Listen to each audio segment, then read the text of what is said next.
So hey guys, welcome back to our YouTube channel study point. और जैसा कि आप लोगों को पता ही है कि हम लोग इस सीरीज में 3000 से भी ज़्यादा वेल्डर ट्रेड के क्वेश्चंस कवर करने वाले हैं। और ये क्वेश्चंस जो होने वाले हैं वो बहुत ही इम्पोर्टेंट हैं कॉम्पिटिटिव एग्जाम के अकॉर्डिंग, क्योंकि ये क्वेश्चंस कॉम्पिटिटिव एग्जाम में या तो आ चुके हैं या फिर आने की इनकी पूर्णतः संभावना है। तो चलिए वीडियो को करते हैं शुरुआत। और अभी तक अगर आप लोगों ने चैनल को सब्सक्राइब नहीं किया है तो प्लीज सब्सक्राइब जरूर कर लें। सो आज का जो अपने क्वेश्चन है वो है आर्क वेल्डिंग चैप्टर से। और जो अपना फर्स्ट क्वेश्चन है वो है परमाणु के नाभिक में कौन से दो कण होते हैं। तो हमको बताना है कि परमाणु का जो नाभिक यानी न्यूक्लियस होता है उसमें कौन से दो कण होते हैं। ऑप्शन है अपने न्यूट्रॉन तथा इलेक्ट्रॉन, ऑप्शन बी इलेक्ट्रॉन तथा प्रोटॉन, ऑप्शन सी न्यूट्रॉन तथा प्रोटॉन, ऑप्शन डी न्यूट्रॉन तथा फोटॉन। तो जो अपना राइट आंसर होगा वो होगा ऑप्शन नंबर सी न्यूट्रॉन तथा प्रोटॉन। ये दो कण हमारे परमाणु के न्यूक्लियस में उपस्थित होते हैं। नेक्स्ट, फ्यूजन जोन क्या है। जो वेल्डिंग में फ्यूजन जोन होता है वो क्या होता है ये हमको बताना है। ऑप्शन है अपने ऑप्शन ए फ्यूज्ड गहराई, ऑप्शन बी फ्यूजन की कमी, ऑप्शन सी जोड़ का किनारा या फिर ऑप्शन डी जोड़ की सतह। तो जो फ्यूजन जोन हमारा होता है इसको हम लोग बोलते हैं जोड़ की सतह। ये जोड़ की जो सरफेस होती है वहां पे बना हुआ होता है ना। नाउ नेक्स्ट क्वेश्चन, विद्युत परिपथ में धारा की मात्रा मापने के लिए का प्रयोग किया जाता है। तो हमको बताना है कि विद्युत परिपथ में धारा की मात्रा मापने के लिए किसका उपयोग करते हैं हम। ऑप्शन है अपने ऑप्शन ए है voltmeter, option B coulomb meter, option C विद्युत धारा मीटर, ऑप्शन डी अमीटर। तो जो इसका राइट आंसर होगा वो होगा option number D ammeter. Ammeter का यूज हम लोग विद्युत धारा को मापने के लिए करते हैं। Next question, belt metal plate की सतह से फ्यूजन की गहराई के लिए शब्द क्या है। ऑप्शन अपने लेग की लंबाई, option B fusion zone, option C penetration या फिर ऑप्शन डी ऊष्मा प्रभावित क्षेत्र। तो इसका जो राइट आंसर होगा वो होगा ऑप्शन नंबर सी। जो फ्यूजन की गहराई होती है, गहराई के लिए जो वर्ड होता है वो होता है पेनिट्रेशन। यहाँ पे इसका क्या बोलते हैं समराइज भी किया गया है इसको, ये भी आप लोग पढ़ सकते हो। नाउ नेक्स्ट क्वेश्चन, विद्युत के किस गुण द्वारा आधुनिक मशीनों का निर्माण किया जाता है। आधुनिक मशीनों का निर्माण विद्युत के किस गुण के द्वारा किया जाता है ये हमको बताना है। अपना ऑप्शन है ऑप्शन ए रासायनिक प्रभाव, ऑप्शन बी इलेक्ट्रॉनों का विसर्जन, ऑप्शन सी विद्युत चुंबकीय प्रभाव, ऑप्शन डी ऊष्मीय प्रभाव। तो जिसका राइट आंसर होगा वो होगा इलेक्ट्रॉनों का विसर्जन, option number B. Now next question, portable cutting machine के भाग एक्स का नाम बताना है हमको। जो इधर पे जो भाग है एक्स, इसको इसका हमको नाम बताना है। अपने ऑप्शंस हैं गति नियंत्रक, ऑप्शन बी प्री हीटिंग नियंत्रक, ऑप्शन सी लंबवत नियंत्रक, ऑप्शन डी क्षैतिज नियंत्रक। तो जो अपना ये एक्स वाला भाग है इसको हम लोग बोलते हैं गति नियंत्रक, यानी ऑप्शन नंबर ए, इसको बोलते हैं गति नियंत्रक। नाउ नेक्स्ट क्वेश्चन, जूल के नियम के अनुसार निम्न में से कौन सा संबंध सही नहीं है। या हमको सही नहीं है वाला बताना है, कौन सा रॉन्ग है ना। कौन सा ऑप्शन सही नहीं है ये हमको बताना है। तो हम लोगों को पता है कि हम लोग का जो वो क्या बोलते हैं, जो हम लोगों का संबंध होता है जूल का नियम का जो सूत्र होता है वो है H is equal to I square R T. जे एक्चुअल में होता है H is equal to heat, I is equal to current, R is equal to resistance, T is equal to temperature, है ना। तो इसमें बताना है हमको कौन सा गलत है। तो इसका जो राइट आंसर होगा option number D, I square is equal to H R T. ये टोटल ही गलत है, तो ऑप्शन नंबर डी हमारा राइट आंसर हो जाएगा। नाउ नेक्स्ट, आर्क वेल्डिंग में पोरोसिटी का कारण क्या होता है। जो आर्क वेल्डिंग में पोरोसिटी, पोरोसिटी यानी बीच का भाग जो हमारा छूट जाता है बिल्डिंग में उसको हम पोरोसिटी बोलते हैं, है ना। उसका मेन कारण क्या होता है ये हमको बताना है। ऑप्शन ए नम इलेक्ट्रोड यानी wet electrode, option B carbon electrode, option C over size electrode, option D low hydrogen electrode. तो इसका राइट आंसर होगा, वो होगा ऑप्शन नंबर ए, नम इलेक्ट्रोड। जहाँ पे हम वेट इलेक्ट्रोड का यूज करते हैं तो उसकी वेट जो ह्यूमिडिटी होती है वो हमारी वेल्डिंग के बीच में आ जाती है, जिसके कारण हमारा उधर पे पोरोसिटी या पोरोसिटी डिफेक्ट होता है, वो बन जाता है ना। नेक्स्ट क्वेश्चन, विद्युत सर्किट में किन्हीं दो बिंदुओं के मध्य विभवांतर मापने हेतु प्रयुक्त किया जाता है। ऑप्शन ये है volt meter, option B meter, option C multimeter या फिर मैगर। तो जो दो बिंदुओं के मध्य विभवांतर मापने के लिए हम लोग यूज करते हैं वो है हमारा वोल्ट मीटर, है ना। नेक्स्ट क्वेश्चन, भारत में सभी स्थानों पर विद्युत धारा की आवृत्ति है, जो भारत में सभी जगह भी यूज किया जाता है इलेक्ट्रिसिटी, उसकी आवृत्ति कितनी होती है ये हमको बताना है। ऑप्शन ए 52 चक्र पर सेकंड, या फिर ऑप्शन बी 40, ऑप्शन सी 50, या फिर ऑप्शन डी 60। तो जिसका राइट आंसर होगा, इंडिया में जो हम लोग यूज करते हैं वो है 50 चक्र पर मिनट पर सेकंड, है ना। नेक्स्ट क्वेश्चन, श्रेणी परिपथ में प्रतिरोध R1 एवं R2 लगे होने की स्थिति में कुल प्रतिरोध ज्ञात करने के लिए निम्न में से कौन सा संबंध सही है। हम लोग को बताना है कि श्रेणी क्रम में R1 R2 लगे हुए हैं तो कौन सा संबंध इसके लिए सही होगा। तो हमें पता है कि श्रेणी क्रम में हम लोग डायरेक्ट जोड़ देते हैं इसको, है ना, डायरेक्ट जोड़ देते हैं। तो ये तो इसमें हम लोग इधर पे घटा रहे हैं तो ये गलत आंसर हो जाएगा, हम लोग डायरेक्ट जोड़ते हैं, यानी B is the right answer of this question. और अगर बात पैरेलल की यानी कि मतलब पैरेलल की आए तो हम लोग ऑप्शन नंबर ये करेक्ट करेंगे। नाउ नेक्स्ट क्वेश्चन, विद्युत जनित का सिद्धांत के सिद्धांत का विपरीत होता है। जो विद्युत जनरेटर होता है उसका सिद्धांत किसके विपरीत होता है ये हमको बताना है। तो वो पूरा पूरा विद्युत मोटर के विपरीत होता है ना। विद्युत मोटर में हम लोग क्या करते हैं, विद्युत मोटर में इलेक्ट्रिकल एनर्जी हम लोग देते हैं और मैकेनिकल एनर्जी उससे वापस प्राप्त करते हैं, जबकि विद्युत जो जनरेटर जनरेटर होता है उसमें हम लोग मैकेनिकल एनर्जी देकर इलेक्ट्रिकल एनर्जी वापस उससे लेते हैं। तो ये टोटल अपोजिट होता है। नाउ नेक्स्ट क्वेश्चन है हमारा, फ्लेमिंग के बाएं हाथ के नियम अनुसार अंगूठे द्वारा निम्न में से क्या व्यक्त किया जाता है। जो फ्लेमिंग का बाएं हाथ का नियम होता है उसमें अंगूठे के द्वारा क्या व्यक्त किया जाता है ये हमको बताना है। चुंबकीय क्षेत्र, या फिर बी बल फोर्स, या फिर सी धारा, डी विद्युत क्षेत्र। तो जो अंगूठे के द्वारा हम लोग दर्शाते हैं उसको बोलते हैं बल यानी फोर्स। नाउ नेक्स्ट क्वेश्चन, किसी ट्रांसफॉर्मर में प्राथमिक टर्नों की संख्या 20 वोल्ट तक 10 वोल्ट है, यदि ट्रांसफॉर्मर की द्वितीयक टर्नों में वोल्टता 5 वोल्ट हो तो द्वितीयक टर्नों की संख्या ज्ञात कीजिए, है ना। ऑप्शन है अपने 10, बी 20, ऑप्शन सी 30, या फिर ऑप्शन डी 40। तो इसका राइट आंसर होगा, वो होगा ऑप्शन ए 10, है ना। इसका एक क्या बोलते हैं, सूत्र भी होता है, V1 upon V2 is equal to N1 upon N2, जहाँ पे V1 और V2 वोल्टता यानी वोल्टता है, और N1 N2 टर्नों की संख्या है ना। इसमें हम लोग वैल्यू रख के भी इसको निकाल सकते हैं। नाउ नेक्स्ट क्वेश्चन, विद्युत जनित्र में विद्युत जनित्र के किस भाग में प्रेरित विद्युत वाहक बल उत्पन्न होता है ना। तो विद्युत जो जनरेटर है उसके किस भाग में विद्युत वाहक बल यानी इलेक्ट्रोमोटिव करंट उत्पन्न होता है ये हमको बताना है। ऑप्शन ए है हमने प्राथमिक कुंडली पर, ऑप्शन बी द्वितीयक कुंडली पर, ऑप्शन सी कोर पर, या फिर ऑप्शन डी ये सभी। तो इसका जो राइट आंसर होगा वो होगा द्वितीयक कुंडली पर, यानी सेकेंडरी कॉइल पर हमारा जो अ, विद्युत वाहक बल होता है वो उत्पन्न होता है। नाउ नेक्स्ट क्वेश्चन, किसी ट्रांसफॉर्मर की द्वितीयक कुंडली पर टर्नों की संख्या प्राथमिक कुंडली से अधिक हो तो वह कौन सा ट्रांसफॉर्मर है।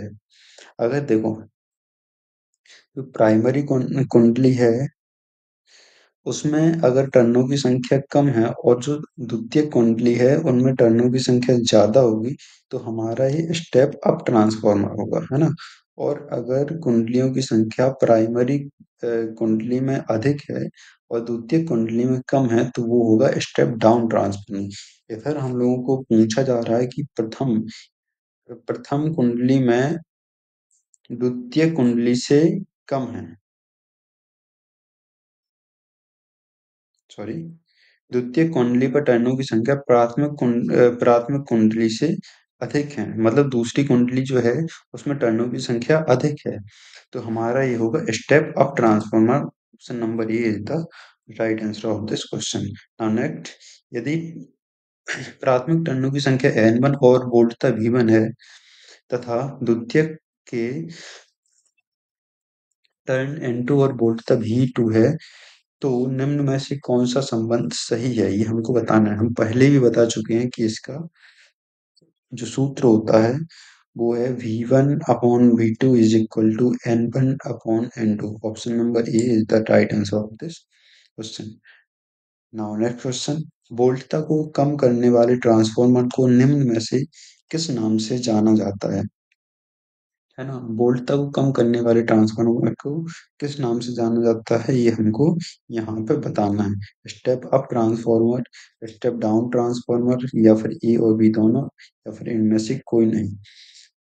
जहाँ पे हम वोल्टता को कम करते हैं वहां पे हम लोग स्टेप डाउन ट्रांसफार्मर का यूज करते हैं, है ना।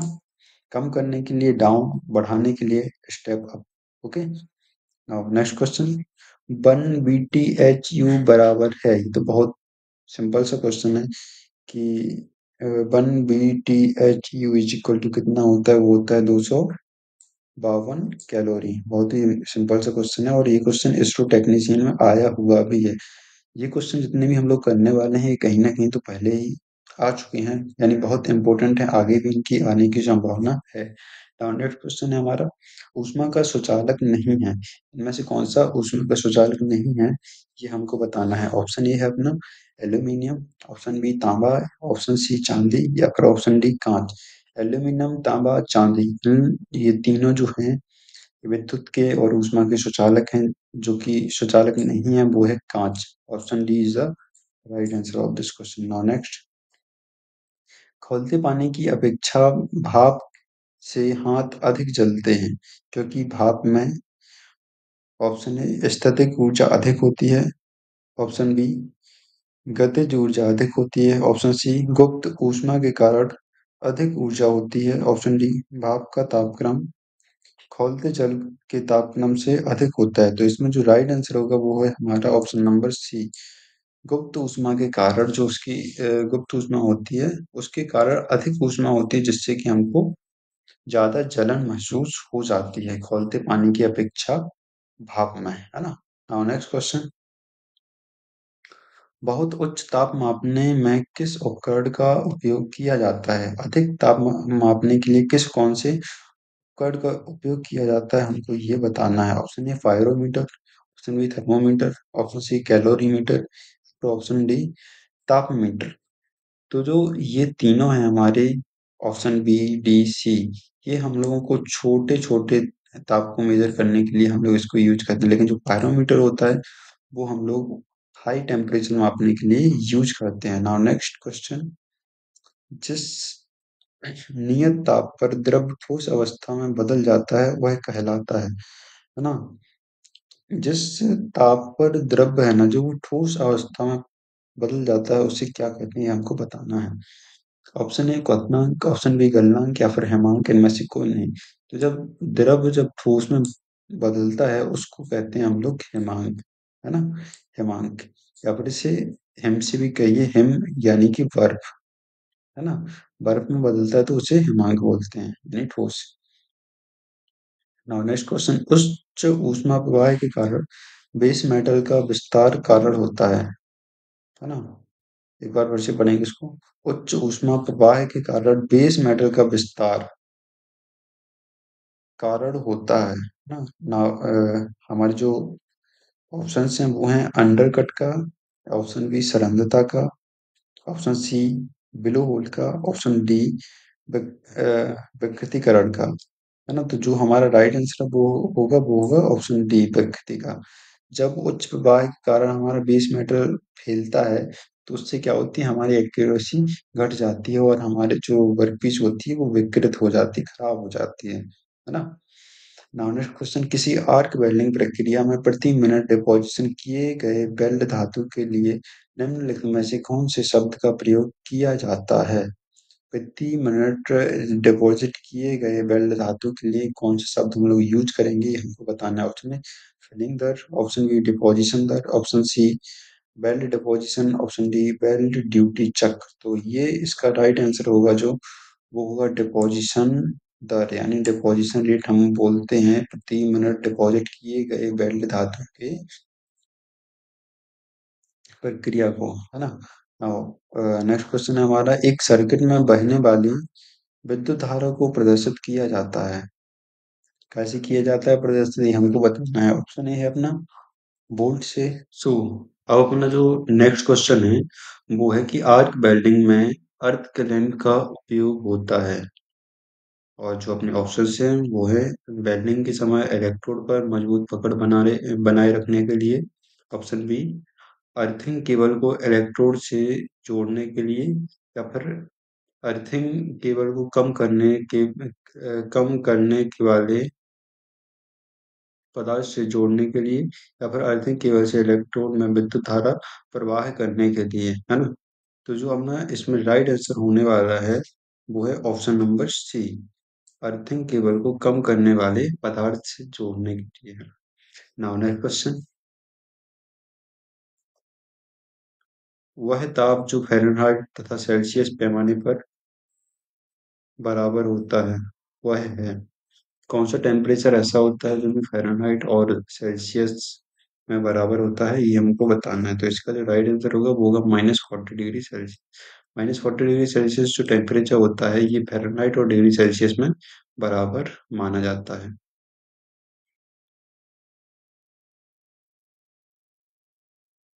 अगला क्वेश्चन है अपना, निम्न में से कौन केल्विन स्केल पर -40 डिग्री फ़ारेनहाइट की माप है ना। तो इसका हमको क्या बोलते हैं, -40 डिग्री फ़ारेनहाइट को हमको केल्विन में चेंज करना है ना। तो चेंज करने के लिए हमारे ऑप्शन हैं 313 kelvin, option B 345 kelvin, option C 233 kelvin, option D 213 kelvin. तो इसका जो राइट आंसर होगा वो होगा option number C is the right answer, 233 kelvin. हाँ। नेक्स्ट क्वेश्चन, फ़ारेनहाइट और डिग्री सेल्सियस तापमान के एक एक खाने के मान में अनुपात होता है ना। ऑप्शन से अपने 9:5, option B 4:5, option C 5:4, option D 5:9। तो जो इसका राइट आंसर होगा वो होगा 9:5। फ़ारेनहाइट और डिग्री सेल्सियस के एक खाने में कितना अनुपात होता है, 9:5। नेक्स्ट क्वेश्चन अपना, पावर की इकाई को डेस में व्यक्त किया जाता है, पावर की जो यूनिट होती है वो हमको बताना है, वोल्ट, वाट या फिर एम्पियर, ओम। तो जो पावर की इकाई होती है उसको हम लोग एम्पियर बोलते हैं। सॉरी, पावर की जो यूनिट होती है वो एम्पियर ना होके वो होती है वॉट ना। कितने वॉट, एम्पियर नहीं होती है इसकी।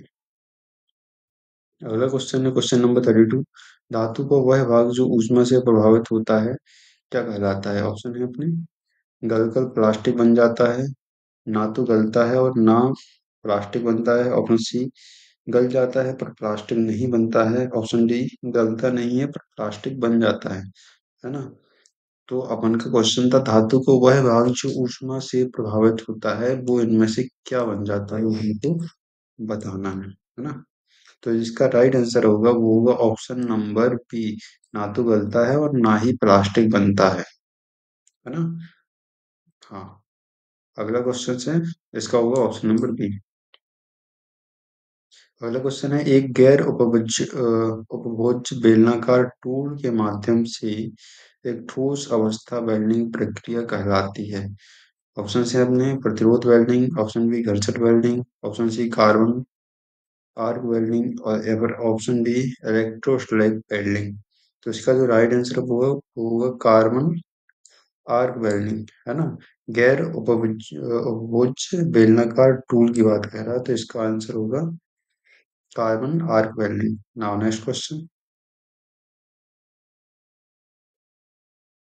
जब विभिन्न धातुओं के दो तारों को एक साथ जोड़ा जाता है और जंक्शन पर अप्लाई किए जाने वाला ताप एक ईएमएफ निर्मित करता है, यह प्रभाव एक थर्मोकपल में डॉस डैश डैश डैश मापने के लिए उपयोग किया जाता है ना। अपने ऑप्शन हैं ईएमएफ, ऑप्शन बी तापमान, ऑप्शन सी विस्तार या फिर ऑप्शन डी ताप। तो जो इसका राइट आंसर होने वाला है वो होगा ऑप्शन नंबर बी टेम्परेचर, है ना। थर्मोकपल का यूज हम लोग टेम्परेचर को मापने के लिए करते हैं, है ना। नेक्स्ट क्वेश्चन अपना शक्ति का मात्रक होता है, जो पावर होती है उसका मात्रक क्या होता है ये हमको बताना है। वॉट होता है या फिर कूलम, एम्पियर, जूल। तो जो पावर का ऐसा ही मात्रक होता है वो होता है वॉट, है ना। Now next question, arc welding में आर्क का तापमान होता है, ये क्वेश्चन हम लोग पहले भी कर चुके हैं। जो आर्क वेल्डिंग में आर्क का टेम्परेचर होता है वो होता है 3500 डिग्री सेल्सियस। ओके। अगला क्वेश्चन है ट्रांसफर आर्क वेल्डिंग में कैसी पेनिट्रेशन प्राप्त होती है।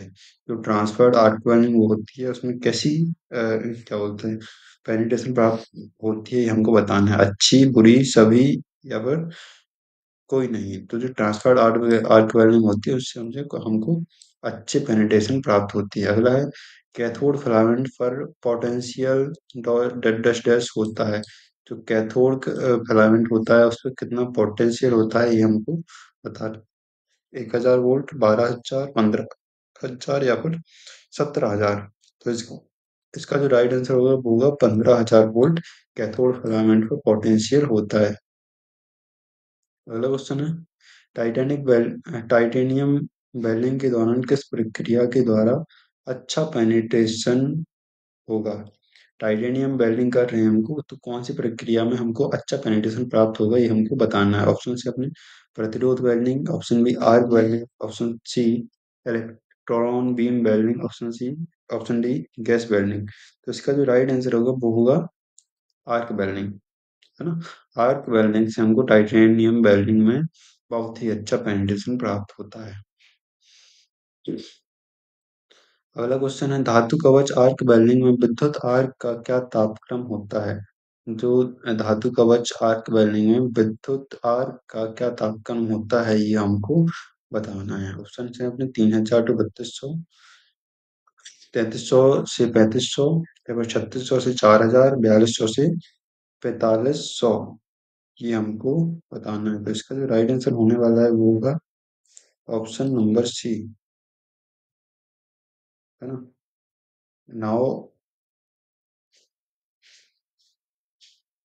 हाँ, इसका जो अगला क्वेश्चन होने वाला है वो है मैनुअल मेटल आर्क वेल्डिंग प्रक्रिया में एसी वेल्डिंग मशीन के द्वारा निम्न में से कौन सी एक धातु की वेल्डिंग नहीं की जाती है।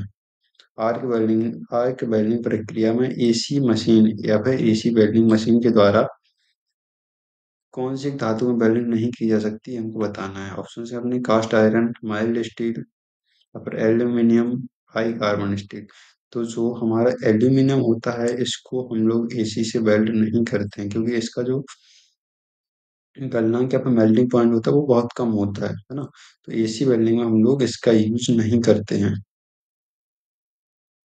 अपना जो अगला क्वेश्चन है वो है आर्क वेल्डिंग में प्रकृतिबंध को एक संकुचन से दूसरे संकुचन में नियंत्रित करने के लिए किस विधि से रोका जाता है। अपने ऑप्शन हैं उचित वेल्डिंग प्रक्रम से, स्थिति से बाहर भागो, व्यवस्थित कर, ऑप्शन सी अति वेल्डिंग रोक कर या फिर पूर्व झुकाव से। तो इसमें जो आंसर होगा वो होगा ऑप्शन नंबर एक उचित वेल्डिंग प्रक्रम से। Option number one is the right answer of this question. Now अपना जो अगला क्वेश्चन है कुछ वेल्डिंग जॉबों के लिए पश्चातापन यानी पोस्ट हीट का क्या उद्देश्य है। जो पोस्ट हीट होता है वो होता है वेल्डिंग करने के बाद, है ना। जो प्री हीट होता है उसे बोलते हैं वेल्डिंग करने के पहले, और पोस्ट हीट जो होता है वो होता है वेल्डिंग करने के बाद। जो अपने ऑप्शन है इसमें, कठोरता एवं भंगुरता कम करने के लिए, या कठोरता एवं भंगुरता बढ़ाने के लिए, या फिर चीमटपन कम करने के लिए, या तन्य सामर्थ्य बढ़ाने के लिए। तो जिसका राइट आंसर होने वाला है वो होगा option number B, option number C, चीमड़पन कम करने के लिए, है ना। हम लोग पोस्ट हीट करते हैं इसको। Option number C is the right answer of this question. Now next question, नीचे दिए गए चित्र में किस प्रकार की बिल्डिंग दर्शाई गई है। तो ये हमारा क्या बोलते हैं फिगर दिया गया है, इसको हम लोग को बताना है कि किस टाइप की वेल्डिंग का ये फिगर है।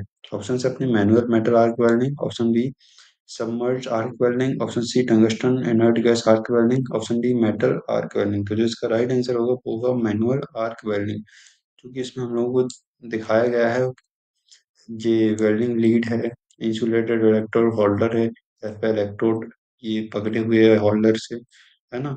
Flex coating metal core, protective gases sealed, molten drops of metal and flux. तो ये सब होते हैं, ये सब हम लोग के मैनुअल मेटल आर्क वेल्डिंग में होते हैं। तो ऑप्शन नंबर ये राइट आंसर होगा इसका।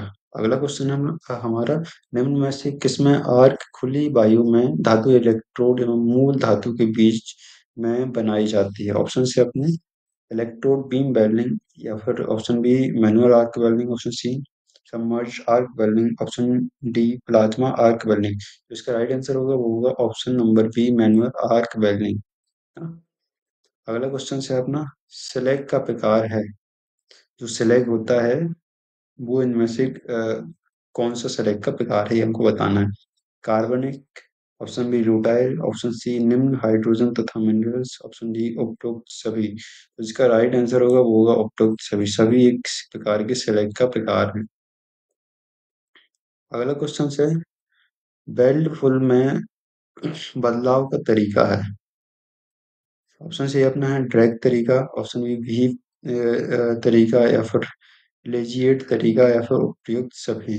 जो इसका राइट आंसर होगा बेल पुल में बदलाव का तरीका कौन सा होने वाला है वो होता है व्हीप, है ना। व्हीप करना ये सही होता है इसमें। अगला क्वेश्चन है, एम में electrode manual metal arc welding में इलेक्ट्रोड आर्क उत्पन्न करने के लिए आवश्यक धारा का मान होता है। आवश्यक धारा का मान कितना होता है ये हमको बताना है। Option A 1 to 100 ampere, 1 to 10 ampere, या फिर 10 to 1000 एम्पियर, या फिर 1000 to 1800 एम्पियर, या फिर उपयुक्त में से कोई नहीं। तो जो इसका राइट आंसर होगा वो होगा ऑप्शन नंबर बी, 100 से 1000 एम्पियर तक होता है इसका मान, है ना। अगला है, एमएमएवी यानी मैनुअल मेटल आर्क वेल्डिंग प्रक्रिया में इलेक्ट्रोड आर्क उत्पन्न करने के लिए आवश्यक विभवांतर का मान होता है। तो आवश्यक विभवांतर हमको बताना है कि क्या होगा। 10 to 5 to 10 वोल्ट, या फिर 10 to 25 वोल्ट, या फिर 10 to 15 वोल्ट, या फिर 25 to 50 वोल्ट। इसका राइट आंसर वो होगा 10 to 25 वोल्ट। तो जो इसमें क्या है, जो हमारी मैनुअल मेटल आर्क वेल्डिंग होती है उसमें हम लोग जो इलेक्ट्रिसिटी का यूज करते हैं, जो करंट होता है उसकी वैल्यू होती है 10 to 1000 एम्पियर, है ना। और जो विभवांतर यानी वोल्ट होता है वो होता है 10 to 25 volt. Now next question है अपना कि, सॉरी, इलेक्ट्रिक आर्क स्प्रिंग में आर्क स्प्रे सिस्टम के लिए कितने एम्पियर तक का सॉलिड स्टेट पावर स्रोत उपयोग लिया जाता है। ऑप्शन से अपने 50 to 650 एम्पियर, या फिर 70 to 8000 एम्पियर, या फिर 80 to 500 एम्पियर, या फिर उपयुक्त में से कोई नहीं। तो इसका जो राइट आंसर होने वाला है अपना वो होगा option number A, 50 to 650 ampere. इसका हम लोग यूज करते हैं। नाउ नेक्स्ट क्वेश्चन है अपना, विद्युत ऊर्जा की मात्रा को स्टोर करने के लिए प्रयोग करते हैं। विद्युत ऊर्जा की मात्रा को स्टोर करने के लिए हम किसका उपयोग करते हैं, कैपेसिटर का, ट्रांजिस्टर का, या फिर रजिस्टर का, इनमें से कोई नहीं। तो जो इसका राइट आंसर वो होगा कैपेसिटर। हम लोग कैपेसिटर का यूज करते हैं विद्युत धारा को स्टोर करने के लिए। अगला क्वेश्चन है अपना, ऊष्मा प्रभावित क्षेत्र में किस प्रकार का बेल्ट फूल बनता है? जो ऊष्मा प्रभावित क्षेत्र होता है ना, उसमें किस प्रकार का बेल्ट फूल बनता है? ऑप्शन से अपने छोटा या फिर बड़ा, एक समान, उपयुक्त में से कोई नहीं। तो जो बेल्ट फूल बनता है ऊष्मा प्रभावित क्षेत्र में वो होता है अपना छोटा, है ना। हमेशा वो कैसा होता है? वो होता है छोटा। अगला क्वेश्चन से अपना, कौन सी वेल्डिंग विधि में इलेक्ट्रोड का प्रयोग होता है? इनमें से कौन सी ऐसी वेल्डिंग विधि है जिसमें हम लोग इलेक्ट्रोड का यूज करते हैं? ऑप्शन से अपने arc welding, option B gas welding, या फिर वेल्डिंग टॉर्च, या फिर ऑटोजीनियस वेल्डिंग। तो जो आर्क वेल्डिंग होती है हम लोग इसमें क्या करते हैं, हम लोग इसमें इलेक्ट्रोड्स का यूज करते हैं। अगला क्वेश्चन से अपना, ऊष्मा के प्रभाव के कारण धातु की किस अवस्था में बदलाव आता है? ऊष्मा प्रभाव के कारण धातु की किस अवस्था में बदलाव आता है, ये हमको बताना है। ऑप्शन से अपने भौतिक, रासायनिक, या फिर ये भी दोनों, या फिर डी उपरोक्त में से कोई नहीं। तो इसका आंसर होगा सी। ऊष्मा अगर हम हीट बढ़ा या कम कर रहे किसी भी धातु में से, तो इसकी भौतिक के साथ साथ रासायनिक स्थिति में भी बदलाव आता है। अब अगला क्वेश्चन अपना, धातुओं पर ऊष्मा का प्रयोग होने का कारण धातुओं के तापमान को ऊष्मा के अनुसार निर्दिष्ट जा सकता है, बढ़ाया जा सकता है, घटाया जा सकता है, या फिर प्रयुक्त में से कोई नहीं। तो जो इसका राइट आंसर होने वाला है वो होगा सी। हम लोग बढ़ा भी सकते हैं इसको और घटा भी सकते हैं। तो ऑप्शन नंबर सी इसका राइट आंसर होगा। 1 मिनट। तो इसका option number C right answer होने वाला है। अगला क्वेश्चन है, आर्क वेल्डिंग प्रक्रिया में आर्क को किस तरह उत्पन्न किया जाता है? आर्क वेल्डिंग जो प्रक्रिया होती है उसमें आर्क को किस तरीके से हम लोग उत्पन्न करते हैं, ये हमको बताना है। ऑप्शन से अपने इलेक्ट्रोड कालखंड से छूकर, ऑप्शन बी इलेक्ट्रोड को पृथक करके, ऑप्शन सी इलेक्ट्रोड्स पर टेपिंग करके, या फिर ऑप्शन डी उपयुक्त सभी। तो जो आर्क वेल्डिंग प्रक्रिया में हम लोग आर्क को उत्पन्न करते हैं, है ना, उसको बताना है हम लोग कैसे इसको उत्पन्न करते हैं। तो इसका राइट आंसर होगा वो होगा ऑप्शन नंबर ए, इलेक्ट्रोड को कालखंड से छुआकर। जैसे ही हम लोग इलेक्ट्रोड को वर्कपीस से छुआते हैं तो उधर पे क्या होती है, आर्क हमारा उत्पन्न होता है। अगला क्वेश्चन है, मैनुअल मेटालिक आर्क इलेक्ट्रोड में धारा की मात्रा किस पर निर्भर करती है? Manual metallic arc arc electrode में धारा की मात्रा किस पर निर्भर करती है, ये हमको बताना है। पदार्थ के आकार पर, या फिर पदार्थ की आकृति पर, या फिर इलेक्ट्रोड के प्रकार पर, या फिर उपर्युक्त सभी। तो इसमें इन सभी पर हमारी ये डिपेंड करती है। ऑप्शन नंबर डी इसका राइट आंसर होने वाला है इधर। अगला क्वेश्चन है, विद्युतीय आर्क वेल्डिंग प्रक्रिया में ऊष्मा उत्सर्जन किस पर निर्भर करता है ना। आर्क वेल्डिंग प्रक्रिया में ऊष्मा उत्सर्जन किस पर निर्भर करता है, ये हमको बताना है। ऑप्शन से अपने इलेक्ट्रॉनों के द्रव्यमान पर, इलेक्ट्रॉनों की गति पर, यह इलेक्ट्रॉनों की आकृति पर, या फिर ए और बी दोनों। तो इसमें जो राइट आंसर होने वाला है वो होगा हमारे ए और बी, इलेक्ट्रॉनों के द्रव्यमान पर और इलेक्ट्रॉनों की गति पर, इन दोनों पर हमारा ये निर्भर करता है। Option number D right answer होगा। अब नेक्स्ट क्वेश्चन है, बीड के किनारे से मैल निकालने के लिए प्रयुक्त औजार है? ये तो हम लोगों को सबको पता ही है कि बीड के किनारे जो क्या बोलते हैं, मैल वगैरह या स्लैग वगैरह जम जाता है, उसको निकालने के लिए हम लोग किसका यूज करते हैं? उसमें हम लोग वायर ब्रश का यूज करते हैं, है ना। अगला क्वेश्चन से अपना, अगला क्वेश्चन है अपना, तांबे के आर्क से वेल्डिंग करने के लिए डीसी विलोम ध्रुवता का चयन करने के कारण, है ना। रिवर्स पोलरिटी, विलोम ध्रुवता का मतलब क्या होता है? Reverse polarity, reverse polarity. Option से हमने, तांबा ऊष्मा का चालक है, ऑप्शन बी तांबा पिघलने पर आसानी से बहता नहीं है, ऑप्शन सी आर्क का एक तिहाई ताप मूल धातु पर केंद्रित होता है, ऑप्शन डी आर्क का दो तिहाई ताप इलेक्ट्रोड धातु पर केंद्रित होता है। तो इसका जो राइट आंसर होने वाला है वो होगा ऑप्शन नंबर डी, आर्क का दो तिहाई ताप इलेक्ट्रोड धातु पर केंद्रित होता है ना। अगला क्वेश्चन है अपना, वेल्डिंग की निम्नलिखित विधियों में से कौन सी विधि फ्यूजन वेल्डिंग विधि है? हमारी फ्यूजन वेल्डिंग विधि कौन सी है, ये हमको बताना है। ऑप्शन से अपने forge welding, option B stud welding, option C arc welding, या फिर ऑप्शन डी रेजिस्टेंस वेल्डिंग। तो इसमें जो आंसर होने वाला है वो होगा अपना आर्क वेल्डिंग। ये क्वेश्चन हम लोग पहले भी कर चुके हैं पिछली क्लास में। तो आर्क वेल्डिंग जो है वो है अपनी फ्यूजन वेल्डिंग विधि, है ना। अगला क्वेश्चन है वह तापमान जिस पर धातुओं की कण संरचना में परिवर्तन आता है उसे कहते हैं, जिसमें धातुओं को क्या बोलते हैं, कण संरचना जो एटॉमिक स्ट्रक्चर होता है उनमें परिवर्तन आता है उसे क्या बोलते हैं, क्रिटिकल तापमान या फिर उच्चतम तापमान, अभिक्रिया तापमान या फिर उपयुक्त में से कोई नहीं। तो इसका जो राइट आंसर होगा वो होगा क्रिटिकल टेम्परेचर, है ना। जब भी परिवर्तन आने लगता है उसे हम लोग क्रिटिकल टेम्परेचर बोलते हैं। अगला क्वेश्चन है हमारा, वेल्डिंग करते समय धातुओं को दिया जाने वाला अतिरिक्त ताप कहलाता है। ऑप्शन है कॉन्करेंट हीटिंग या फिर कॉनी करंट हीटिंग या फिर धातु करंट हीटिंग, उपयुक्त में से कोई नहीं। तो इसका जो राइट आंसर होने वाला है वो होगा कॉन्करेंट हीटिंग, ऑप्शन नंबर ये। जो हम लोग अतिरिक्त ताप देते हैं उसे हम लोग कॉन्करेंट हीटिंग बोलते हैं। अगला क्वेश्चन है हमारा, विद्युत विद्युत धारा मापने की इकाई है। बहुत ही सिंपल क्वेश्चन है, विद्युत धारा को मापने की इकाई है एम्पियर। अगला क्वेश्चन है, आवेश की इकाई है कूलाम, एम्पियर, जूल, वाट। तो इसका राइट आंसर होने वाला है कूलाम।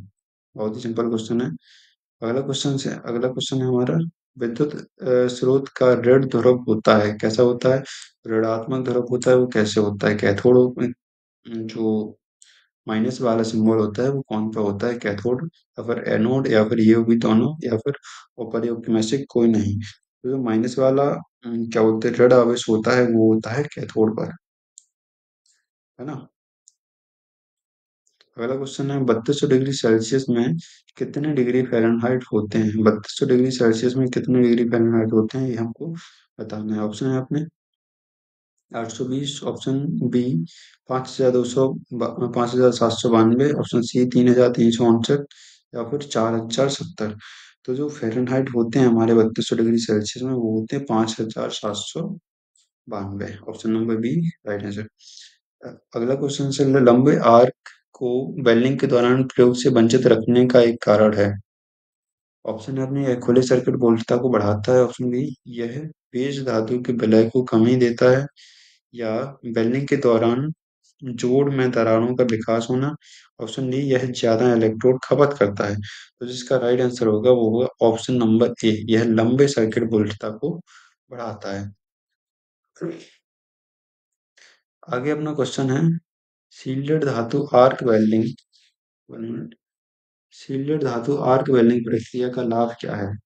ऑप्शन है अपने, वेल्ड धातु की उच्च गुणवत्ता, ऑप्शन बी विरूपण कम, ऑप्शन सी सर्विसिंग सभी स्थिति में की जा सकती है, ऑप्शन डी बहुत पतली परत वेल्ड धातु की लगा सकते हैं। तो ऑप्शन इसका जो सी है वो इसका राइट आंसर होगा। शील्डेड धातु आर्क वेल्डिंग प्रक्रिया का लाभ क्या होता है, सर्विसिंग हम लोग सभी डायरेक्शन में इसमें कर सकते हैं।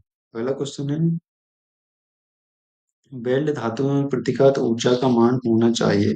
जो वेल्ड धातु में प्रतिघात ऊर्जा का मान होना चाहिए, कितना होना चाहिए, 40 जूल से कम या फिर 40 जूल से अधिक या फिर 40 जूल या फिर इनमें से कोई नहीं। तो जो इसका राइट आंसर होने वाला है वो होगा ऑप्शन नंबर ए, 40 जूल से हमेशा प्रतिघात ऊर्जा का मान ज्यादा होना चाहिए। अगला क्वेश्चन है, वेल्डिंग के दौरान इलेक्ट्रोड तथा आर्क को गलत धातु के अंदर तथा बाहर एक समान रूप से चलाया जाता है, जिसमें गलित धातु का तापमान कम हो जाता है तथा वेल्ड के आगे की धातु का पूर्ण तापन हो जाता है, यह प्रक्रिया कहलाती है। ऑप्शन है अपने, ए है weaving, option B weaving, option C short वेल्डविड, ऑप्शन डी इनमें से कोई नहीं।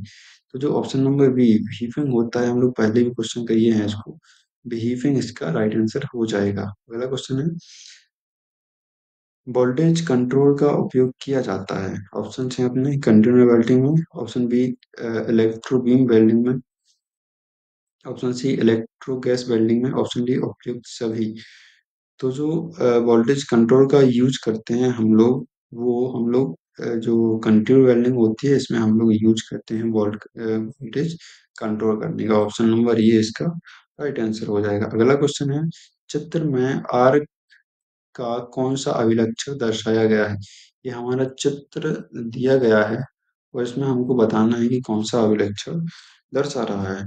ऑप्शन है अपने, गुरुत्वीय बल, ऑप्शन बी गैस प्रकार बल, गैस प्रसार बल, ऑप्शन सी पृष्ठ तनाव, या फिर ऑप्शन डी विद्युत चुम्बकीय बल। तो जो इसमें दर्शाया गया है, ऊपर से नीचे आ रहे हैं लोग, है ना, ये बूंदें ऊपर से नीचे आ रही, ये क्या होती हैं, गुरुत्वीय ग्रेविटी के कारण आती हैं, तो गुरुत्वीय बल इसका राइट आंसर हो जाएगा, ऑप्शन नंबर बी। तो ये रहे हमारे आर्क वेल्डिंग के 73 क्वेश्चन। अब हम लोग नेक्स्ट वीडियो में नेक्स्ट चैप्टर को कवर करेंगे। अगर आप लोगों को ये वीडियो थोड़ा सा भी अगर पसंद आता है तो चैनल को लाइक शेयर सब्सक्राइब जरूर करें। Thank you.